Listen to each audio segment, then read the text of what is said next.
And now, on to close it out, the right-hander from Houston, Texas, James Christopher.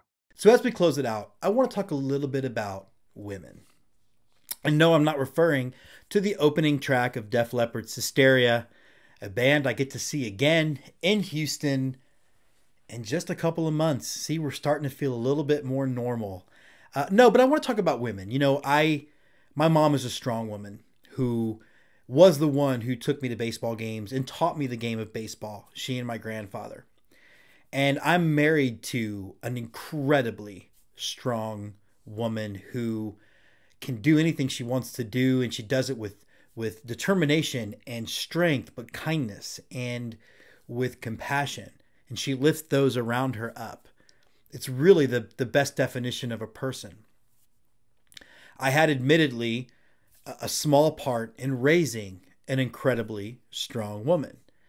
And my ex-wife Janie gets so much of the credit for how our daughter Jordan turned out, and watching her raise a strong woman in Kennedy, who will be a year oh so very soon. In my film career, I had most of my producers were women, strong women.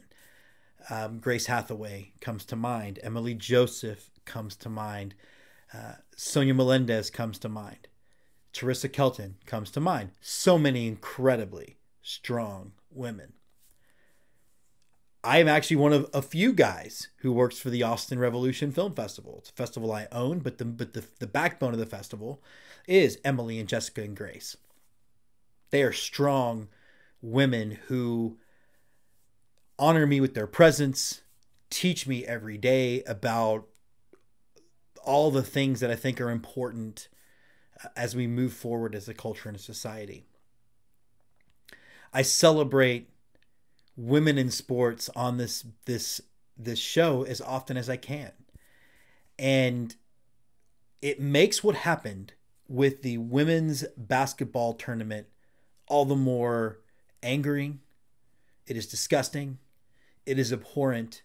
And when I listen to all of these guys talk about why do we have International Women's Day and where's International Men's Day, or why do we have Women's History Month, or why do we celebrate this thing or that thing, or why do we have LGBT, pride events, or why do we have Black History Month?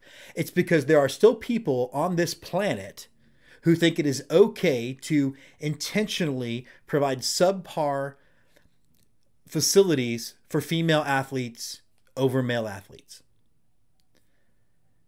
And I hear the arguments of, well, the NCAA men's tournament makes more money, but these are Division I athletes who have been playing their heart out for their schools just as hard as the guys. And that is where the merit is earned. It isn't about TV dollars, because remember, college sports is supposed to be amateurs. Well, the only amateurs in this situation were the ones who set up that situation. And I'm glad it's resolved, and I'm glad it's fixed. And obviously there's not a whole lot I can do on this show to help fix it, except for to continue to celebrate women, but to remind all of you guys who do your best to hide that misogyny that lives down there, all the things that you hate about society when it comes to celebrate people that are different than you. We do it because you're there. Because you don't actually allow things like actual freedom and equality to exist. So I'm glad they got it fixed. We need to do better.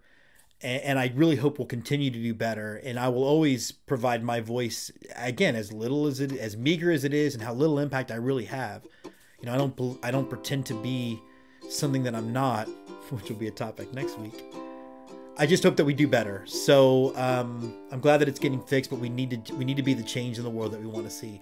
That is our show. We will be back next week to talk a little bit of the preview for the Major League Baseball season.